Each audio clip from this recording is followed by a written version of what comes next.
Hi dear students, welcome to YouTube channel. நம்ம இன்னைக்கு இந்த வீடியோல அத பத்தி பார்க்க போறோம்னா பாராமெடிக்கல் கோர்சஸ் உடைய அட்வான்டேஜஸ் அண்ட் டிஸ்அட்வான்டேஜஸ் பத்தி கிளியரா இந்த வீடியோல பார்த்திடலாம். ஏன்னா இந்த கோர்ஸ் சூஸ் பண்றதுக்கு முன்னாடி இந்த விஷயங்கள் எல்லாம் நீங்க கண்டிப்பா தெரிஞ்சு வச்சுக்கணும். அதுக்கு அப்புறம் இந்த கோர்ஸை எடுத்ததுக்கு அப்புறம் நீங்க யோசிக்க கூடாது. அதுக்காக தான் இந்த வீடியோ அப்படிங்கறத போட்டுருக்கேன். சோ ஸ்கிப் பண்ணாம வீடியோ ஃபுல்லா பாருங்க. அதுக்கு முன்னாடி நம்ம சேனலை நீங்க சப்ஸ்கிரைப் பண்ணாம சப்ஸ்கிரைப் பண்ணிக்கோங்க. வாட்ஸ்அப், டெலிகிராம், இன்ஸ்டாகிராம் பேஜையுமே ஃபாலோ பண்ணிக்கோங்க. ஃபர்ஸ்ட் ஆஃப் ஆல் பார்த்தீங்கன்னா அட்வான்டேஜஸ் அப்படிங்கிறத பார்த்துடலாம். பாராமெடிக்கல் கோர்சஸ் அப்படிங்கிறது ஹெல்த் கேர் செக்டர்ல மோஸ்ட்லி பார்த்தீங்கன்னா கொஞ்சம் டிமாண்டாக தான் எப்பவுமே இருந்துட்டு இருக்கும். ஏன்னா பீப்புளுடைய அந்த மக்கள் தொகை அப்படிங்கிறது அதிகரிச்சுட்டு தான் இருக்கும். தென் பார்த்தீங்கன்னா புதிய hospitals and diagnostics centres, labs, அதுக்கப்புறம் பார்த்தீங்கன்னா இதே மாதிரியான ஹெல்த் கேர் ரிலேட்டடான சென்டர்ஸ் அப்படிங்கிறது புதுசா ஓப்பன் பண்ணிட்டு தான் இருப்பாங்க. தென் பார்த்தீங்கன்னா டாக்டர்ஸ் மட்டும் ஒரு ப்ராப்பர் ஹாஸ்பிட்டலை ரன் பண்றதுக்கு போதாது. கண்டிப்பா அந்த பாராமெடிக்கல் ப்ரொஃபஷன்ஸ் உடைய ஹெல்ப்ஸ் அப்படிங்கிறது கம்பல்சரி தேவைப்படும். இப்போ எக்ஸாம்பிள் ஒரு டயாலிசிஸ் சென்டர் போடுறாங்க அப்படின்னா அங்க ஒரு டயாலிசிஸ் டெக்னீஷியனுடைய வேலை அப்படிங்கிறது கண்டிப்பா இருக்கும். அதனால பாத்தீங்கன்னா இது எப்பவுமே டிமாண்ட்ல தான் இருந்துட்டு இருக்கும். தென் பாத்தீங்கன்னா நிறைய கரியர் ஆப்ஷன்ஸ் இருக்குது. Government hospital, private hospital, medical colleges, diagnostic centres, blood bank, அதுக்கப்புறம் dialysis centres, emergency service, home health care, insurance companies, medical equipment companies, இதுல எல்லாமே உங்களுக்கான ஜாப் வேகன்சிஸ் அப்படிங்கிறது இருந்துகிட்டே தான் இருக்கும். தென் பாத்தீங்கன்னா ஹையர் ஸ்டடீஸ் ஆப்ஷன்ஸ் அப்படிங்கிறதும் நிறைய இருக்குது. பிஎஸ்சி கோர்ஸ் முடிச்சுட்டு எம்எஸ்சி பண்ணலாம். தென் பாத்தீங்கன்னா எம்பிஏ இன் ஹாஸ்பிட்டல் மேனேஜ்மெண்ட் பண்ணலாம். MPH அதாவது public health, master in public health பண்ணலாம். MHA hospital administration, master in hospital administration course பண்ணலாம். தென் டீச்சிங் ப்ரொஃபஷனா போகலாம். அதுக்கப்புறம் பார்த்தீங்கன்னா ரிசர்ச் ஓரியன்டாவும் நீங்க ஒர்க் பண்ணலாம். அதுக்கப்புறம் பார்த்தீங்கன்னா கவர்மெண்ட் ஜாப்ஸ் அப்படிங்கிறதும் இருக்குது. State government job, central government job, ESIC, ECHS, தென் ரயில்வே, எய்ம்ஸ், ஜிப்மார், அது மட்டும் இல்லாம ஆர்ம்டு ஃபோர்ஸஸ் ஹாஸ்பிட்டல்ஸ்லயுமே உங்களுக்கான ஜாப்ஸ் அப்படிங்கிறது இருக்குது. பார்த்தீங்கன்னா எல்லாருக்குமே தெரிஞ்சதுதான் அப்ராட் ஜாப் வேகன்சிஸ் அப்படிங்கிறதும் இருக்கும். அப்புறம் பார்த்தீங்கன்னா செல்ஃப் எம்ப்ளாய்மெண்ட், அதாவது diagnostic lab, physiotherapy clinic, audiology centre, optical shop, இதே மாதிரி நிறைய செல்ஃப் எம்ப்ளாயிங் அதாவது செல்ஃப் பிசினஸ்க்கான ஆப்ஷன்ஸ் அப்படிங்கிறதும் நிறைய இருக்குது. அதுக்கப்புறம் பார்த்தீங்கன்னா மேஜர் அட்வான்டேஜ், AI ரீப்ளேஸ் பண்ண முடியாத ஒரே ஒரு டிபார்ட்மெண்ட்னு பார்த்தீங்கன்னா நம்ம ஹெல்த் கேர் டிபார்ட்மெண்ட் தான். ஏஐயால நமக்கு ஜஸ்ட் ஹெல்ப்ஸ் பண்ண முடியும். ரிப்போர்ட்டுடைய அந்த காப்பி கொடுக்கறது, அதுக்கப்புறம் அதை அனலைஸ் பண்றது, இதே மாதிரி சின்ன சின்ன ஹெல்ப்ஸ் தான் பண்ண முடியுமே தவிர ஒரு ஹியூமன் பண்ற அதே பேஷண்ட் கேரை ஒரு ஏஐயால பண்ண முடியாது.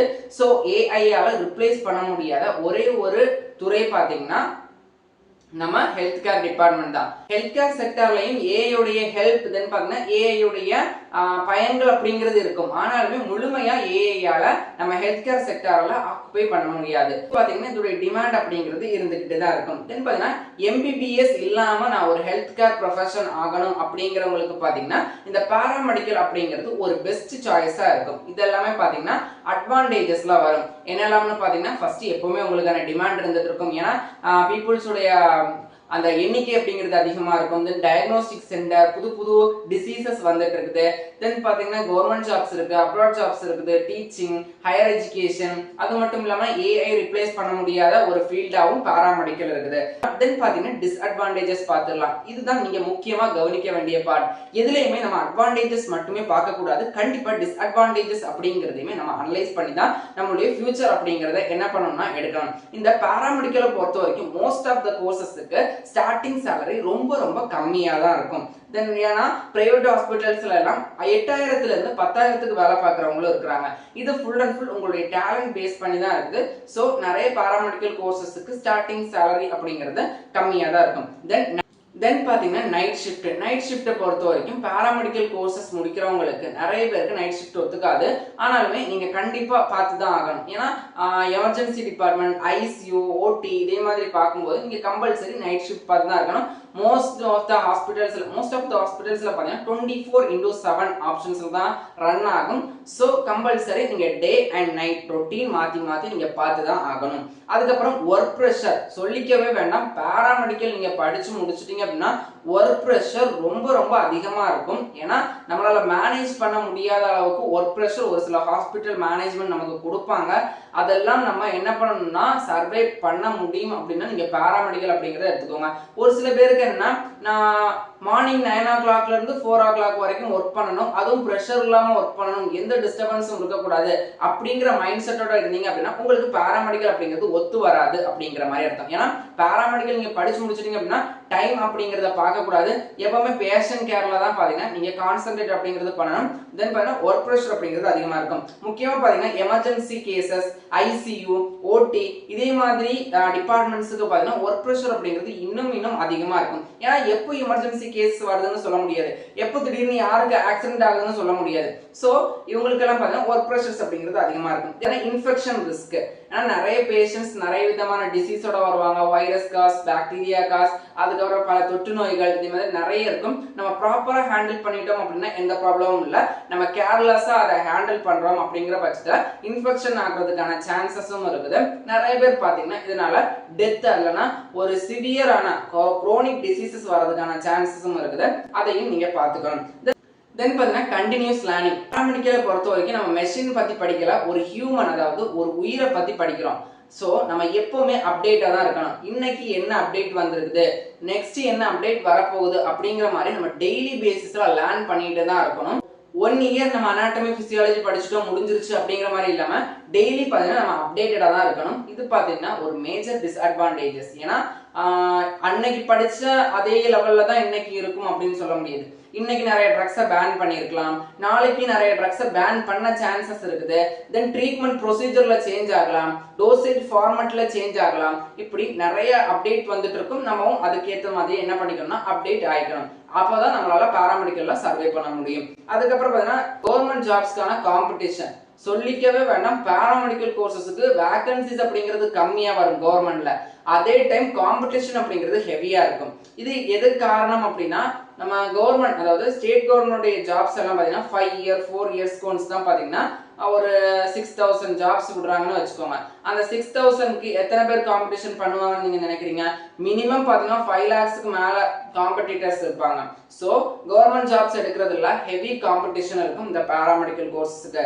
தென் பாத்தீங்கன்னா பிசிக்கல் டிமாண்ட்ஸ், அதாவது நீங்க நிறைய டைம் நின்று வேலை பார்க்குற மாதிரி இருக்கும். ஏன்னா நம்ம ஒரு ஐடி ஆஃபீஸ்ல வேலை பார்க்குற மாதிரி ஒரு சேர் ஒரு லேப்டாப்ல இருந்து வேலை பார்க்க போறது இல்லை. ஃபுல் அண்ட் ஃபுல் நீங்க பாத்தீங்கன்னா பிசிக்கலா ஒர்க் பண்ற மாதிரி இருக்கும். ஃபுல்லா நீங்க நடந்துட்டே தான் இருப்பீங்க. ஒரு பேஷண்ட்டை பார்த்து முடிச்சதுக்கு அப்புறம் நெக்ஸ்ட் பேஷண்ட்க்கு போகணும். அதே மாதிரி நிறைய பிசிக்கல் டிமாண்ட்ஸ் இருக்கும். கை கால் வலிக்கிறதுக்கு சான்சஸ் இருக்குது, உடல்நிலை சரியில்லாம போறதுக்கு சான்சஸ் இருக்குது. இப்படிங்கிற மாதிரி நிறைய பிசிக்கல் டிமாண்ட்ஸும் இருக்குது. தென் பாத்தீங்கன்னா பப்ளிக் அவேர்னஸ். ஒரு சில பேருக்கு ஒரு சில கோர்சஸ் சொன்னா புரியாது. இப்ப எக்ஸாம்பிளுக்கு பாத்தீங்கன்னா ஃபாண்டி எடுத்துக்கலாம். ஃபாண்டி படிக்கிறேன் அப்படின்னு சொன்னா டிஃபார்மான்னு கேட்பாங்க. தென் டயாலிசிஸ் டெக்னீஷியன் சொன்னா யாருக்கும் புரியாது, ஓடி டெக்னீஷியன் சொன்னா மோஸ்ட்லி யாருக்கும் தெரியாது. இதே மாதிரி ஒரு சில சிக்கலும் இருக்கும், கோர்ஸ் தெரியாது அப்படிங்கிற மாதிரி. தென் பாத்தீங்கன்னா லைசன்ஸ் அண்ட் ரெஜிஸ்ட்ரேஷன். ஒரு சில கண்ட்ரீஸ்ல இந்த பாராமெடிக்கல் கோர்சஸ்க்கான லைசன்ஸ் அண்ட் ரெஜிஸ்ட்ரேஷன் ப்ராசஸ் ரொம்ப டஃப்பான ரூல்ஸஸ் இருக்கும். இதுவும் பாத்தீங்கன்னா ஒரு டிஸ்அட்வான்டேஜ் தான். இது பாத்தீங்கன்னா கரியர் growth பொறுத்த வரைக்கும் ஒரு சில கோர்ஸுக்கு நீங்க பேச்சுலர் டிகிரி முடிச்சாலே பாத்தீங்கன்னா ஒரு பெஸ்டான சேலரில பிளேஸ் ஆகலாம். பட் இன்னும் ஒரு சில கோர்ஸ் பாத்தீங்கன்னா நீங்க ஹையர் ஸ்டடீஸ் முடிச்சாதான் பாத்தீங்கன்னா உங்களால ஒரு டீசன்ட் சேலரிக்கு ஒர்க் பண்ண முடியும் அப்படிங்கிற மாதிரியும் ஒரு டிஸ்அட்வான்டேஜ் இருக்குது. சோ ஃபைனலா யாருக்கு இது சூட்டபிள், யாருக்கு சூட்டபிள் இல்லை அப்படிங்கறத பாத்துடலாம். யாருக்கு சூட்டபிளா இருக்கும் அப்படிங்கறத பாத்துடலாம். பயாலஜி இன்ட்ரெஸ்டா இருக்குது, பேஷண்ட் கேர்ல இன்ட்ரெஸ்டா இருக்கிறீங்க, கவர்மெண்ட் ஆர் பிரைவேட்ல ஹெல்த் கேர் செக்டர்ல ஒர்க் பண்ண இன்ட்ரெஸ்டா இருக்கிறீங்க, டெய்லி லேர்னிங் அதாவது கண்டினியூஸ் லேர்னிங் பிடிக்கிறவங்க பாத்தீங்கன்னா இந்த ஃபீல்ட் அப்படிங்கறத சூஸ் பண்ணிக்கலாம். தென் யாருக்கெல்லாம் இது சூட்டபிள் இல்லைன்னு பாத்தீங்கன்னா பேஷண்ட் கேர் பிடிக்காதவங்க, ஃபுல்லா பாத்தீங்கன்னா நைட் ஷிஃப்டே பிடிக்காதவங்க, அவாய்ட் பண்றவங்க, அதுக்கப்புறம் பாத்தீங்கன்னா பேஷண்டோட இன்டராக்ஷன் பண்ண விரும்பாதவங்க, அதுக்கப்புறம் எடுத்த உடனே லாக்ஸ்ல சம்பாதிக்கணும் அப்படின்னு விரும்புறவங்களுக்கு பாத்தீங்கன்னா நம்ம இந்த பாராமெடிக்கல் கோர்ஸ் அப்படிங்கிறது சூட்டபிள் இல்லாம போறதுக்கும் சான்சஸ் இருக்குது. சோ பாத்தீங்கன்னா என்ன கோர்ஸ் எடுக்கிறீங்க அப்படிங்கிறது முக்கியம் இல்ல, அந்த கோர்ஸ்ல நீங்க எப்படி சர்வே ஆக போறீங்க, அந்த கோர்ஸுடைய டூரேஷன் என்ன, அதுல என்ன படிக்க போறீங்க, எப்படி இருக்க போகுது அந்த ஸ்டடி டைம்ஸ் அப்படிங்கறத புரிஞ்சுக்கோங்க. கவர்மெண்ட் காலேஜை பொறுத்த வரைக்கும் கொஞ்சம் ரிஸ்கியா தான் இருக்கும். உங்களுக்கு பாத்தீங்கன்னா ஒர்க் ப்ரெஷர் அப்படிங்கிறது அதிகமா இருக்கும். படிக்கிற காலத்துல இருந்து ஒர்க் ப்ரெஷர் அப்படிங்கிறது கவர்மெண்ட் காலேஜஸ்ல அதிகமா தான் இருக்கும். சோ கவர்மெண்ட் காலேஜ்ல ஜாயின் பண்ண போறவங்க பாத்தீங்கன்னா பக்கத்துல இருக்கிற government headquarters hospital, for example Kanyakumari district அப்படின்னா ஆசாரிப்பள்ளம் கவர்மெண்ட் ஹாஸ்பிட்டலை நீங்க சூஸ் பண்ணிக்கலாம். வெள்ளூர் டிஸ்ட்ரிக்ட்னா வெள்ளூர் கவர்மெண்ட் காலேஜ்லனா சிஎம்சி வெள்ளூர் சூஸ் பண்ணிக்கலாம். இல்ல அப்படிங்கிற பட்சத்துல பாத்தீங்கன்னா செங்கல்பட்டுல இருக்கிறீங்க அப்படின்னா செங்கல்பட்டு மெடிக்கல் காலேஜ் சூஸ் பண்ணிக்கலாம். போய் ஒரு நாள் டைம் ஸ்பெண்ட் பண்ணி பாருங்க.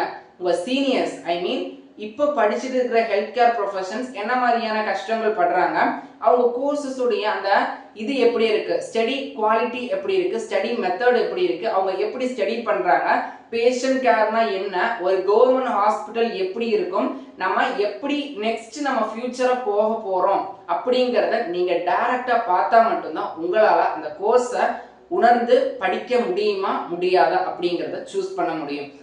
இப்போ நான் ஒரு 5 minutes வீடியோ அப்லோட் பண்றேன் அப்படின்னா அதுல ஒரு சில பேருக்கு ரிக்ரெட்டா ஃபீல் ஆகலாம், ஒரு சில பேருக்கு பார்த்தா உண்மை அப்படின்னு ஃபீல் ஆகலாம், ஒரு சில பேருக்கு இப்போ உண்மைன்னு போகும், அதுக்கப்புறம் ஏதோ சொல்றாங்க நம்ம எடுத்து படிச்சிடலாம் அப்படிங்கிற மாதிரி ஃபீல் ஆகும், ஒரு சில பேருக்கு டிமோட்டிவ் பண்றேன் அப்படின்னு ஃபீல் ஆகும். இது எல்லாத்துக்குமே நம்ம எதையுமே ஒரு வீடியோவால ஃபிக்ஸ் பண்ண முடியாது. நீங்க டைரக்டா ஒரு ஹாஸ்பிட்டல்ல போய் விசிட் பண்ணி பாருங்க, அங்க உங்க சீனியர்ஸ் என்ன பண்றாங்க அப்படிங்கறத பாருங்க, கவர்மெண்ட் ஹாஸ்பிட்டல் எப்படி இருக்கும்னு பாருங்க, பேஷண்ட்ஸ் எப்படி பிஹேவ் பண்றாங்க, பேஷண்ட்ஸ் நம்ம எப்படி கேர் பண்ண போறோம் அப்படிங்கறத பாருங்க.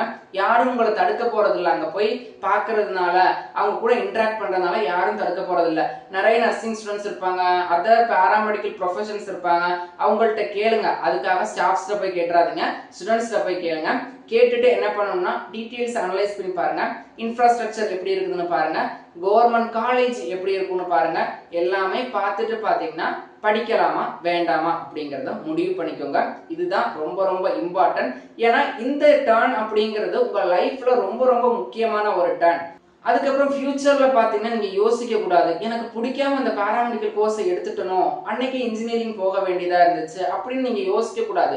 அதுக்காக தான் நான் சொல்றேன், எதை எடுத்தாலுமே நமக்கு பிடிச்சது மட்டும்தான் எடுக்கணும். யாருடைய கட்டாயத்தினாலோ யாருடைய புஷ்ஷாலோ அவங்க எடுக்கிறாங்க அப்படிங்கிற ஒரு ஈகோ இல்லைன்னா ஒரு ஆர்வத்தினாலோ நம்ம ஒரு கோர்ஸை சூஸ் பண்ணக்கூடாது. நமக்கு பிடிக்குதா அந்த கோர்ஸ், அந்த ஃபீல்டு பிடிக்குதா, பேஷண்ட் கேர் பிடிக்குதா அப்படிங்கிறத பார்க்கணும். இப்ப எக்ஸாம்பிளுக்கு விவசாயம் பண்ண பிடிக்காதவங்க கிட்ட கொண்டு போய் ஏர் உழுக சொன்னா என்ன பண்ணுவாங்க, அந்த மண்ணுடைய இது அதன் பாத்தீங்கன்னா அந்த நிலத்தை உள்றதுக்கு எல்லாமே அவங்க ஒரு வியர்டா ஃபீல் பண்ணுவாங்க.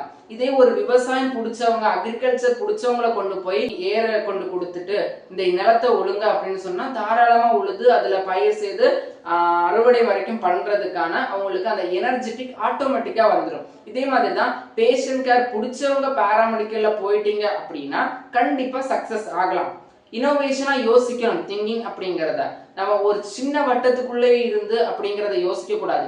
நெக்ஸ்ட் என்ன அப்படிங்கறத யோசிச்சா டெய்லி நீங்க யோசிச்சீங்க அப்படின்னா கம்பல்சரி ஒரு நாள் சக்சஸ் ஆகலாம். எவ்வளவு ஹையர் ஸ்டடீஸ் இருக்குது. இப்போ நிறைய பேருக்கு ஃபேமிலி சிச்சுவேஷன்ஸ், நீங்க தான் அந்த ஃபேமிலியை காப்பாத்துற மாதிரி இருக்கும். அப்படிங்கிற ஸ்டூடெண்ட்ஸ்க்கு பாத்தீங்கன்னா நீங்க படிச்சு முடிச்ச உடனே அப்ராடுக்கு ட்ரை பண்ணலாம், கவர்மெண்ட் ஜாப்ஸ்க்கு ட்ரை பண்ணலாம், நிறைய ஆப்பர்ச்சுனிட்டிஸ் இருக்குது. ஸோ எதையுமே திங்க் பண்ணி பாருங்க, பிடிச்சதை பண்ணுங்க, அப்போதான் லைஃப் பாத்தீங்கன்னா ஹாப்பியா இருக்கும். ஏன்னா நம்ம வாழ்றது பாத்தீங்கன்னா ஒரே ஒரு லைஃப் தான். இந்த லைஃப்ல நம்ம பெஸ்டா நமக்கு பிடிச்ச மாதிரி ஒரு கோர்ஸ் எடுத்து அதுல சக்சஸ் ஆகி அதுல ஒரு ஷைன் ஆகி பாத்தீங்கன்னா என்ன பண்ணலாம்னா பெஸ்டா ஒரு லைஃப் அப்படிங்கறத வாழ்ந்துடலாம். நம்மளுடைய லைஃப் அப்படிங்கிறது பெர்மனன்ட் கிடையாது, ஜஸ்ட் ஒரு குறிப்பிட்ட டைம் தான் நம்ம வாழ்க்கை அப்படிங்கறத வாழ போறோம். ஸோ இந்த வாழ்ற வாழ்க்கையில நமக்கு பிடிச்சமான ஒரு கோர்ஸ் எடுத்து பெஸ்டான லைஃப் அப்படிங்கறத வாழ்ந்துட்டோம் அப்படின்னா நமக்கு ஒரு பெஸ்டான ரிசல்ட் அப்படிங்கிறது கிடைக்கும். ஸோ எல்லாருமே பாத்தீங்கன்னா உங்க கரியர் உங்க கையில தான் இருக்குது. நீங்க தான் யோசிக்கணும், திங்க் பண்ணணும். அதுக்கான ரிசர்ச் எஃபெக்டை இப்பவே போட்டுருங்க. இப்போ கூகுள் சொல்றது எல்லாமே நம்பணும் அப்படின்னு சொல்ல கிடையாது. உங்க டீச்சர்ஸ் கிட்ட கேளுங்க, இல்லைன்னா கரியர் கன்சல்டன்ட்ஸ் கிட்ட கேளுங்க. அப்படி எதுவும் உங்களுக்கு புரியல அப்படிங்கிற பட்சத்துல டைரக்டா காலேஜ் விசிட் போயிருங்க. எப்படின்னா பிரைவேட் காலேஜ்ல போகாதீங்க, கவர்மெண்ட் காலேஜ்ல போய் பாருங்க. அப்பதான் உண்மையான யதார்த்தம் அப்படிங்கிறது தெரியும். ஸோ எல்லாருமே இதை மைண்ட்ல வச்சுக்கோங்க. பாராமெடிக்கல் கோர்சஸ் ஒஸ்ட் கோர்ஸும் கிடையாது, எந்த கோர்ஸும் பெஸ்ட் கோர்ஸும் கிடையாது. இன்ஜினியரிங் ஆகட்டும், அதுக்கப்புறம் ஆர்ட்ஸ் அண்ட் சயின்ஸ் ஆகட்டும், எல்லாத்துலயுமே நம்ம எப்படி எஃபர்ட் போடுறோம் அப்படிங்கறதுல தான் இருக்குது. ஸோ எல்லாருமே யோசிச்சுக்கோங்க. பாராமெடிக்கல் கோர்ஸும் பெஸ்ட் கோர்ஸ் தான். உங்களுடைய எஃபர்ட்டை பொறுத்து பார்த்தீங்கன்னா அது பெஸ்டா இல்லை ஒஸ்டா அப்படிங்கிறது மாறும். ஸோ இந்த இன்ஃபர்மேஷன் அப்படிங்கிறத எல்லாருக்குமே ஷேர் பண்ணுங்க. மேலும் இது போன்ற கல்விசார் தகவலுக்கு இணைந்திருங்கள். Way to career check YouTube channel. நம்ம சேனலை நீங்க சப்ஸ்கிரைப் பண்ணாம சப்ஸ்கிரைப் பண்ணிக்கோங்க. வாட்ஸ்அப், டெலிகிராம், இன்ஸ்டாகிராம் பேஜையுமே ஃபாலோ பண்ணிக்கோங்க.